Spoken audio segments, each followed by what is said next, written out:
कृष्णा हरे हरे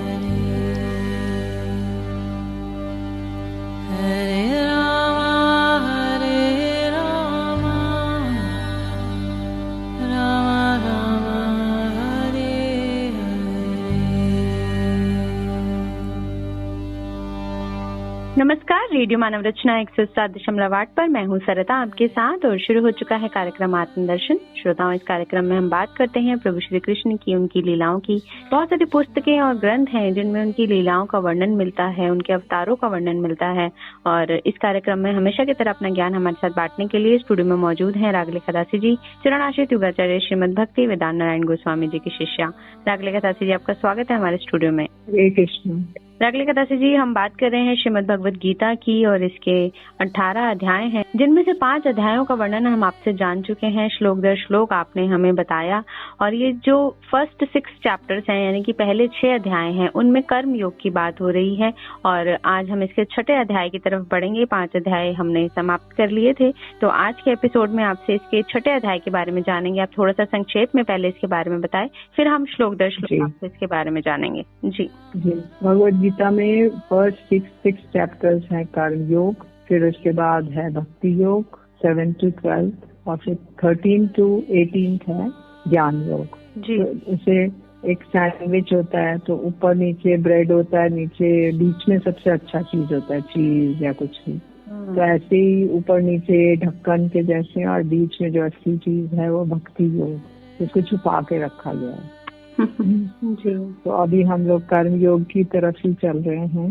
भगवान थोड़ा थोड़ा अर्जुन को बता रहे हैं कैसे क्या करना है। तो ये भगवद गीता जो है ये कुरुक्षेत्र में कही गई थी।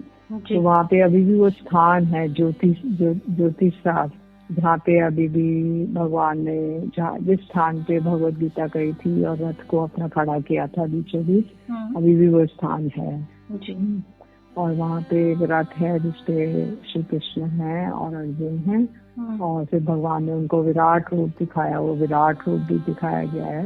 और एक म्यूजियम है जहाँ पर कि सारे महाभारत युद्ध का सारा चित्रांकन दिया गया है कि कैसे सैनिक हाथी घोड़े रथ और सैनिक आए थे और कैसे वो मर रहे हैं, कैसे क्या युद्ध का एक सीन दिखाया गया है जो कि कल्पना से परे है।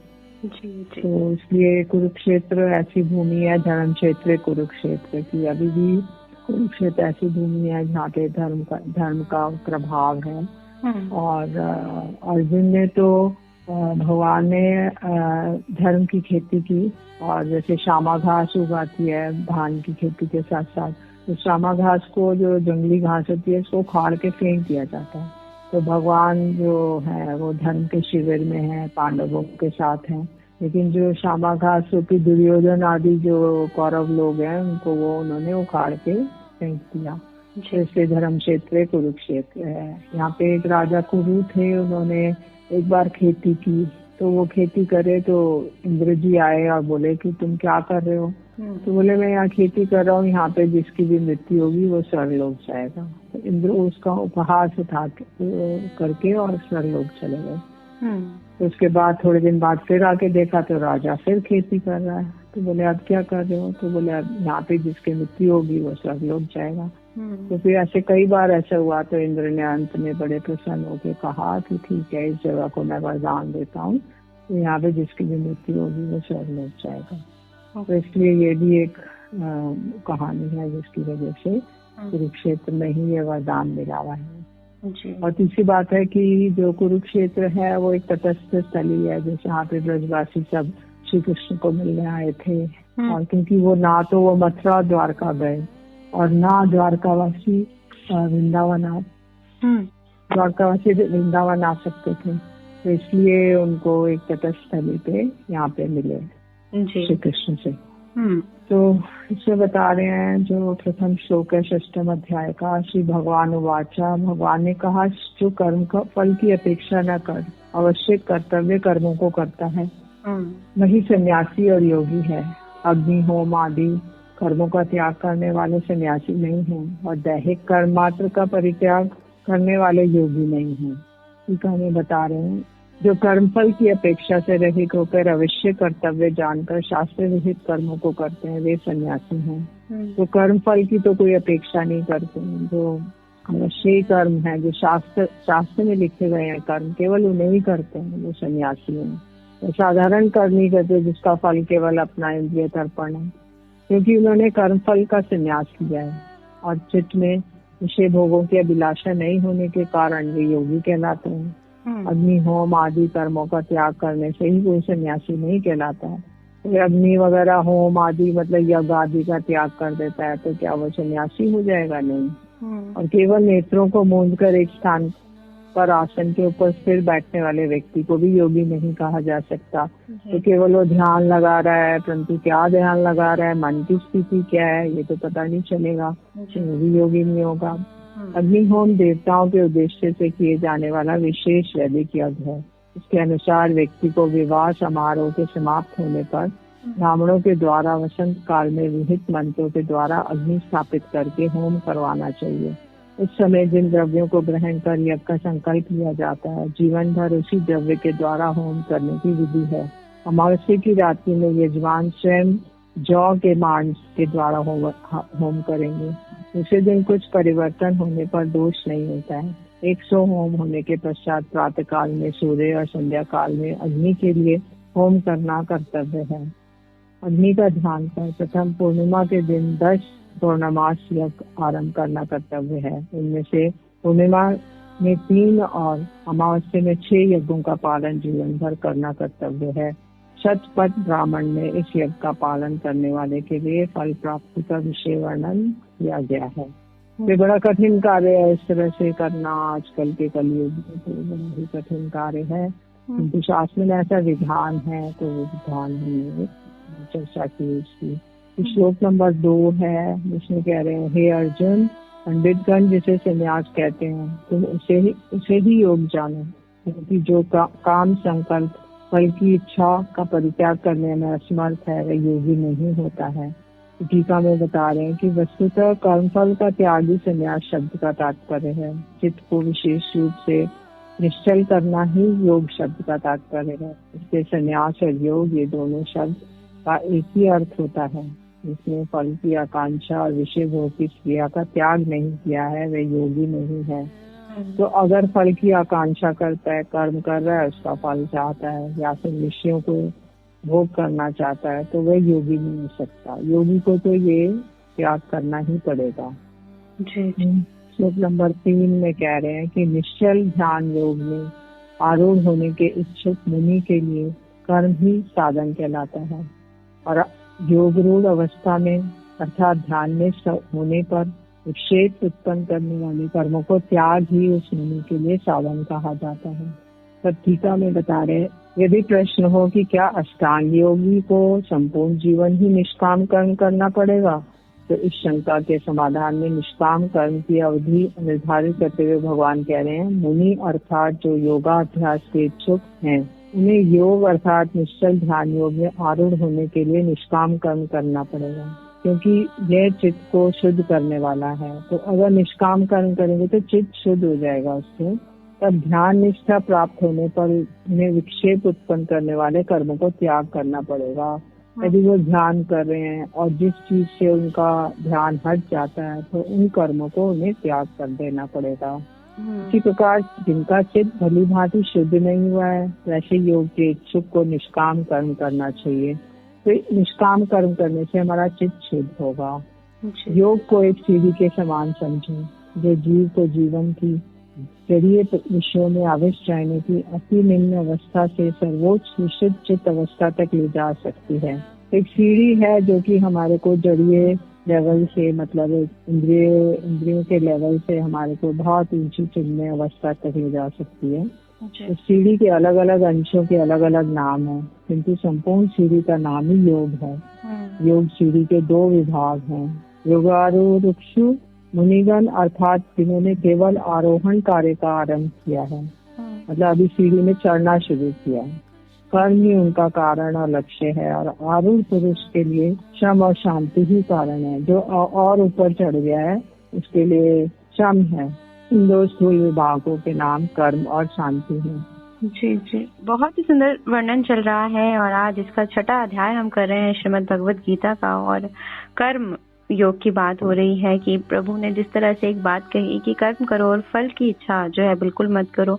कुरुक्षेत्र को वो तपोभूमि कहा गया जहाँ पर विराट रूप दिखाकर अर्जुन को उपदेश मिला गीता का श्री कृष्ण से। और वाक्य में ही बहुत ही सुंदर ज्ञान जो है इन ग्रंथों में है। जो गीता का ज्ञान है वो इस कलयुग में हर एक प्राणी को जानना बहुत जरूरी है, समझना बहुत जरूरी है। और ये ज्ञान हम आप तक पहुंचाने की कोशिश कर रहे हैं इस कार्यक्रम के माध्यम से। आप भी इस कार्यक्रम के विषय में कुछ कहना चाहते हैं, आपकी कोई राय है तो आप हमें SMS जरूर करें 8010781078 पर। अभी लेते हैं एक छोटा सा ब्रेक, सुनते हैं एक प्यारा सा भजन, फिर लौट कर आते हैं। आप जुड़े रहिए रेडियो मानव रचना 107.8 के साथ कार्यक्रम आत्मदर्शन में। Feel good, feel live.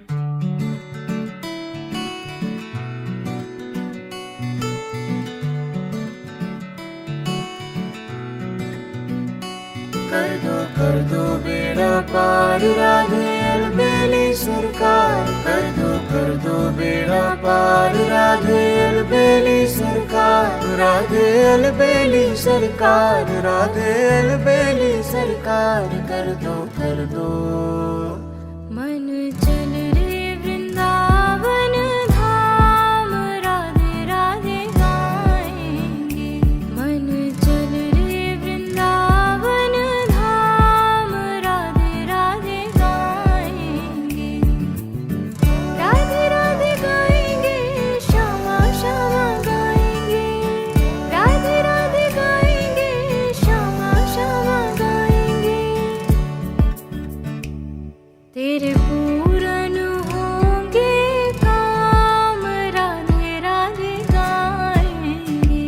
मन चल रे वृंदावन धाम, राधे राधे गाएंगे। ऐसी कृपा करो श्री राधे, दीजो वृंदावन को वास। हाँ, वृंदावन को वास दीजो, हरि भक्तन को साथ। हाँ, वृंदावन को वास दीजो, हरि भक्तन को साथ। ऐसी कृपा करो श्री राधे, दीजो श्री वृंदावन का। यमुना मैया कारी कारी, राधा गोरी गोरी। वृंदावन में धूम मचावे बरसाने री छोरी। ब्रज धाम राधा जू की, ब्रज धाम राधा जू की। रजदानी लागे, रजदानी लागे। मान खारो खारो जमुना जीरो पानी लागे। मीठे रस से भरी उड़ी राधा रानी लागे, महारानी लागे। मन खारो खारो यमुना जीरो पानी लागे। ओ मन खारो खारो यमुना जीरो पानी लागे। मुझे दुनिया से नहीं कोई काम, मैं तो रटू श्री राधा राधा नाम। मुझे दुनिया से नहीं कोई काम, मैं तो रटू श्री राधा राधा नाम। दर्शन करूं सुबह हो शाम, दर्शन करूं सुबह हो शाम। मेरे मन में बिराजे श्याम दीवानी, मेरे मन में बिराजे श्याम दीवानी। जहाँ बिराजे राधा रानी, मेरो मन लाग्यो बरसाने में। जहाँ बिराजे राधा रानी, मन हटो दुनियादारी से। मन हटो दुनियादारी से। जहाँ मिले खारा पानी, मेरो मन लाग्यो बरसाने में। राजे राधा रानी।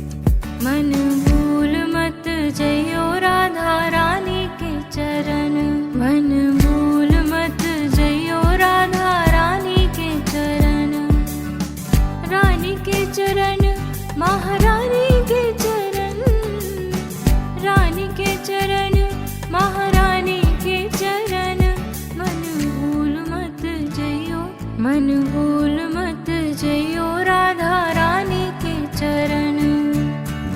बैठी रहूं कुंजन के कोने, बैठी रहूं कुंजन के कोने, श्याम राधिका गाऊं, श्याम राधिका गाऊं, किशोरी तोरे चरणन की रज पाऊं, श्यामा जो तोरे चरणन की रज पाऊं। मैं तो राधा श्री राधा सदा ही रटूं, कभी द्वारे से स्वामिनी के ना हटूं, मेरे मन की व्यथा सब हर लो स्वामिनी श्री राधे, एक नजर कृपा की कर दो स्वामिनी श्री राधे, एक नजर कृपा की कर दो लाडली श्री राधे।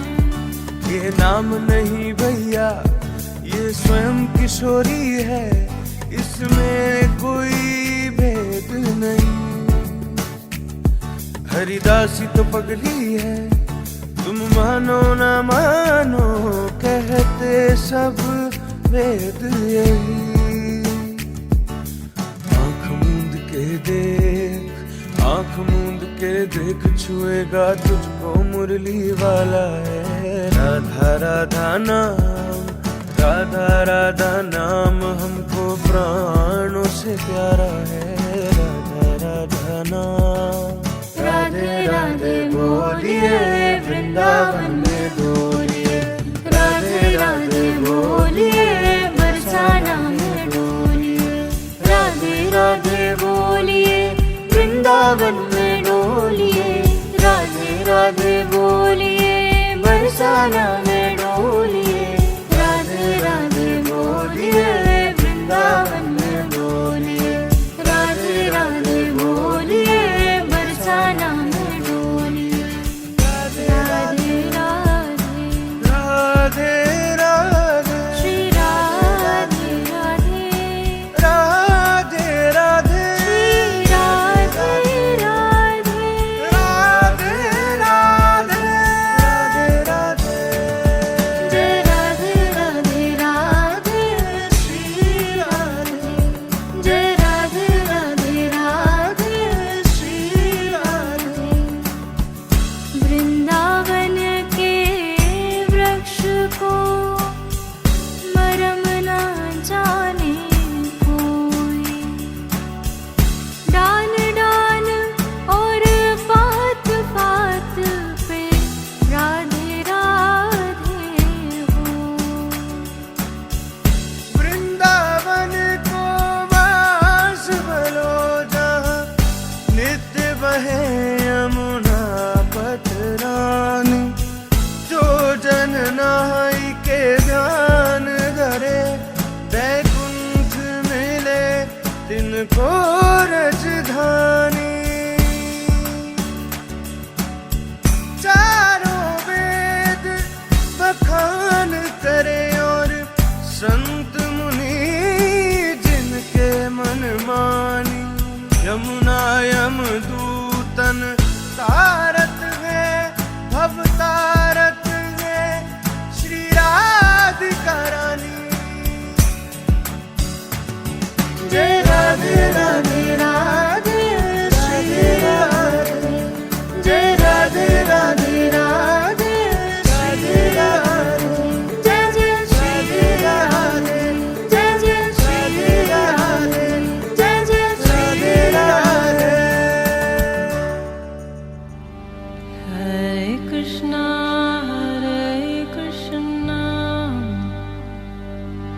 कृष्ण कृष्ण हरे हरे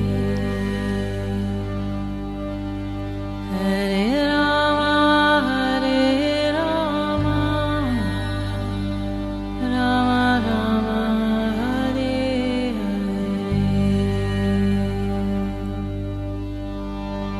स्वागत है आप सभी का एक बार फिर रेडियो मानव रचना 107.8 पर। मैं हूँ सरिता आपके साथ और कार्यक्रम है आत्मदर्शन, जिसमें हम जान रहे हैं श्रीमद् भगवद गीता के आज छठे अध्याय के बारे में। और श्लोक दर श्लोक जो है रागलेखा दासी जी हमें इसके बारे में बता रही हैं। कर्म योग की बात हो रही है, तो आगे बढ़ते हैं अगले श्लोक की तरफ और जानते हैं रागलेखा दासी जी से इसका वर्णन। जी, श्लोक नंबर 4 में बता रहे हैं कि जिस समय उसे ना तो इंद्रिय तृप्ति के विषयों में और ना ही कर्मों में आसक्ति रहती है, मतलब इंद्रियों को तर्पण करने के लिए रूप रस गंध शब्द स्पर्श इससे कोई उसको इंटरेस्ट नहीं है और कर्मों भी कोई आसक्ति नहीं है, तो उस समय समस्त फलाकांक्षाओं का त्याग करने वाला त्यागी वह पुरुष योग पथ पर आरूढ़ हो जाता है। योग आरूढ़ तो मतलब वो वाली सीढ़ियों पे चढ़ गया है जो उसको भगवान तक ले जाएंगी। उसको अब कर्म में कोई इंटरेस्ट नहीं है और ना ही वो इंद्रिय तर्पण करना चाहता है। जिनका चित्त भली भांति शुद्ध हो चुका है वे ही योग आरूढ़ हैं। तो योग आरूढ़ पुरुष ही संसार रूपी अनर्थों से अपना उद्धार करता है। श्लोक नंबर 5 में बता रहे हैं, मनुष्य अनासक्त मन के द्वारा अपना संसार से उद्धार करें, अपनी अधोगति ना होने दें, क्योंकि मन ही अपना बंधु और मन ही अपना शत्रु है। इंद्रिय विषयों में आसक्त होने के कारण जीव संसार सागर में पतित होता है। तो जिस इंद्रियों के विषय इंद्रियों को सेटिस्फाई करने के लिए ही वो उसमें इतना आसक्ति है उसको कि वो जीव संसार सागर में गिर पड़ता है। अतः मनुष्य यत्न पूर्वक विषयों की आसक्ति से रहित मन के द्वारा अपना उद्धार करे। आसक्ति रहित मन ही अपना बंधु है, मतलब जिसको कोई अटैचमेंट नहीं है मन को, तो वो हमारा फ्रेंड है जी जी, और जो मोक्ष के कारण है। और आसक्ति युक्त मन ही हमारा शत्रु है और बंधन का कारण है। तो अगर हमारी अटैचमेंट होगी बहुत ज्यादा, पति पुत्र पत्नी और रिश्तेदार नातेदार, घर, ये गाड़ी, ये अपनी वस्तुएं, तो फिर ये हमारा परम शत्रु है मन और बंधन का कारण है। और अगर आसक्ति रहित मन है तो वो परम बंधु है और मोक्ष का कारण है। तो इसमें सीधी सी बात ये बता रहे हैं। श्लोक नंबर 6 में बता रहे हैं, जिस जीवात्मा के द्वारा मन जीत लिया गया है उस जीवात्मा का मन ही उसका बंधु है, किंतु अजितेंद्रिय जीव का मन ही शत्रु के समान उसका अहित करता है। तो इसी की पुनरुक्ति थोड़ा सा और स्ट्रेस देने के लिए बता रहे हैं कि मन को जीतो। अगर मन को जीत लोगे तो बंधु है, अगर नहीं मन को जीतोगे तो शत्रु है। जी जी जी। श्लोक नंबर 7 है, जिसने अपने मन को जीत लिया है, सर्दी गर्मी सुख दुख मान अपमान विषम भाव वाले योगी का आत्मा अतिशय रूप से समाधिस्थ होता है। श्लोक नंबर 7 से लेके 9 तक अब ये योग आरूढ़ पुरुष के लक्षणों को बतला रहे हैं। जो जीत आत्मा है, जिसने अपनी आत्मा को जीत लिया है, अर्थात मन को जीत लिया है, वो प्रशांत है, अर्थात राग द्वेषों से रहित है, तो संपूर्ण रूप से समाधिस्थ आत्मा होते हैं। तो उसमें राग द्वेष अटैचमेंट और द्वेष आदि जो एक दूसरे से ईर्ष्या आदि है, उस सब चीज को उसने जीत लिया है। तो वो सर्दी गर्मी, उसको पता नहीं चलेगा कि सर्दी है कि गर्मी में। सर्दी में बिलबिलाएगा नहीं, गर्मी में बिलबिलाएगा नहीं। मान अपमान, कोई उसको मान सम्मान दे या उसका अपमान कर दे, गाली दे दे, कुछ भी, तो वो उससे विचलित नहीं होगा। उसने इन चीजों को विजय प्राप्त कर लिया, तो वो इन चीजों जो सर्दी गर्मी आदि उर्मी है, इनसे भी विचलित नहीं होगा। इस श्लोक में उद्धृत परम आत्मा पद के द्वारा परमेश्वर परमात्मा को लक्ष्य नहीं किया गया, बल्कि आत्मा अर्थात जीवात्मा को ही लक्ष्य किया गया है। इसमें बताया जीतात्मनः प्रशांतस्य परमात्मा समाहितः शीतोष्ण सुख दुखेषु तथा मान अपमानयोः। तो इसमें जो परमात्मा शब्द है वो आत्मा ही है। इस परम की संधि समाहित पद से है और उपरोक्त लक्षणों से युक्त आत्मा अतिशय रूप से समाधिस्थ होता है। तो समाधि के लक्षण बता रहे हैं कि कैसा व्यक्ति समाधि में जा सकता है, योग आरूढ़ हो सकता है, इन सब का वर्णन चल रहा है। तो श्लोक नंबर 8 में बता रहे हैं कि ज्ञान विज्ञान तृप्तात्मा कूटस्थो विजितेन्द्रिय युक्त इति उच्यते योगी समलोष्ट अशम कांचन। जिसका चित्त ज्ञान और विज्ञान से तृप्त है और जो कूटस्थ अर्थात विवेक रहित और जितेंद्रिय है, जो मिट्टी पत्थर और स्वर्ण में समदर्शी है, वह योग आरूढ़ पुरुष योगी कहलाता है। तो बोल रहे हैं कि ज्ञान का साक्षात अनुभव, इन दोनों के कारण और विज्ञान का अनुभव, उसके कारण ही योग आरूढ़ पुरुष का चित्त आकांक्षा रहित हो जाता है, वह कूटस्थ होता है अर्थात सदा एक ही भाव में रहता है। कूटस्थ माने एक ही भाव में रहता है, वो ज्ञान विज्ञान से भी ऊपर हो गया तथा सभी वस्तुओं में अनासक्त रहता है। इसके लिए मिट्टी का ढेला और स्वर्ण एक समान होते हैं। तो अगर मिट्टी आ जाएगी तो उसके लिए वो नहीं होगा विचलित, की उद्विग्न नहीं होगा कि क्या आ गया। और सोने का पत्थर आ जाएगा, सोने का भी एक टुकड़ा आ जाएगा तो उससे बड़ी खुशी नहीं होगी उसको। तो इसलिए उसे समभाव से रहता है, तो इसलिए ज्ञान विज्ञान उससे तृप्त है, तो वो कूटस्थ हो जाए, मतलब एक ही स्वभाव में रहता है और विकार नहीं आता, उसकी इंद्रियां आदि विचलित नहीं होती इतनी जल्दी। तो मिट्टी को देखेगा, पत्थर को देखेगा, स्वर्ण को देखेगा, उसमें समभाव से रहेगा। ये योग आरूढ़ पुरुष योगी कहलाता है। फिर बता रहे हैं और लक्षण 9वें श्लोक में, सुहृद मित्र दासिन मध्यस्थ द्वेष्य बंधुषु साधुष्वती च पापेषु समबुद्धि विशिष्यते। सुहृद मित्र, शत्रु उदासीन, मध्यस्थ द्वेष करने योग्य, बंधु साधु और पापियों के प्रति भी समभाव युक्त पुरुष अधिक श्रेष्ठ होता है। तो इसलिए जो सबके लिए, चाहे वो शत्रु हो, चाहे मित्र हो, चाहे कोई द्वेष करने वाला हो, चाहे साधु हो, तो उसके पापियों के प्रति भी एक ही भाव रहता है उसका, तो वो श्रेष्ठ है। सुहृद का अर्थ बता रहे हैं जो स्वभाव से हितकामी है, मित्र जो स्नेहवश हितकामी है, हरि मतलब जो शत्रु है, उदासीन अर्थात विवादी है, पक्षों की उपेक्षा करने वाला है, मध्यस्थ अर्थात विवेकी पक्षों की मध्यस्थता करने वाला, द्वेष्य अर्थात अहित करने वाले होने के कारण द्वेष करने योग्य, बंधु अर्थात संबंधी, साधु अर्थात धार्मिक, पापी अर्थात अधार्मिक, इन सब के प्रति समबुद्धि वाले होते हैं, वे श्रेष्ठ होते हैं। मिट्टी पत्थर स्वर्ण आदि में समभाव युक्त पुरुष से भी श्रेष्ठ होते हैं। तो इसलिए किसी प्रकार का कोई ईर्ष्या द्वेष काम क्रोध लोभ मोह मद मात्सर्य इन सब पे विजय प्राप्त कर चुका है, तो वो समभाव से सबको देता है, उसका एक निश्चल सा स्वभाव हो गया है, एक ही भाव रहता है, कभी वो विचलित नहीं होता। उसने मुझे ऐसे गाली क्यों दी, उसने मुझे मारा, अब बस उससे पूरे जीवन के लिए शत्रुता हो जाएगी, तो ऐसा नहीं है, तो समभाव से युक्त पुरुष है। जी, बहुत ही सुंदर वर्णन चल रहा है। और जो योगी पुरुष होता है, जिसको ज्ञान की प्राप्ति हो जाती है, जो उस प्रभु को समझ लेता है, जो अपने मन पर विजय प्राप्त कर लेता है, उसमें कोई विकार नहीं आता, समभाव आ जाता है, उसमें काम क्रोध मोह लोभ ईर्ष्या द्वेष सबसे वो ऊपर हो जाता है, और उसके सामने चाहे मूल्यवान वस्तु आ जाए, चाहे कोई मिट्टी पत्थर आ जाए, उसके लिए सब एक बराबर हो जाते हैं, क्योंकि उसको उस प्रभु से जो है जुड़ाव मिल गया है, उसकी आत्मा उस परमात्मा से जो है कनेक्ट हो रही है, मिल रही है। और ऐसे व्यक्ति सिर्फ कर्म से भी ऊपर उठ जाते हैं और वो प्रभु में ही लीन होने की कोशिश करते हैं, प्रभु में जुड़ जाते हैं और सांसारिक वस्तुओं से वो अपनी एक दूरी बना लेते हैं, डिटैच हो जाते हैं, कोई अटैचमेंट नहीं रहता, जिनको ज्ञान की प्राप्ति हो जाती है। तो ये सब हम जान रहे हैं इस कार्यक्रम में श्रीमद् भगवद गीता के अंतर्गत, और 6वां अध्याय के बारे में बात हो रही है। 9 श्लोकों तक का वर्णन हम जान चुके हैं रागलेखा दासी जी से। आगे और भी इसमें श्लोक हैं जिनका वर्णन हम जानेंगे आगे आने वाले अपने एपिसोड्स में, लेकिन आज के लिए बस इतना ही। रागलेखा दासी जी, आपका बहुत बहुत शुक्रिया हमारे स्टूडियो में आने के लिए। हरे कृष्ण। तो श्रोताओं, आज के लिए हमें दीजिए इजाजत, और आप सुनते रहिए रेडियो मानव रचना 107.8 पर आने वाले अन्य कार्यक्रमों को भी। Feel good, feel live.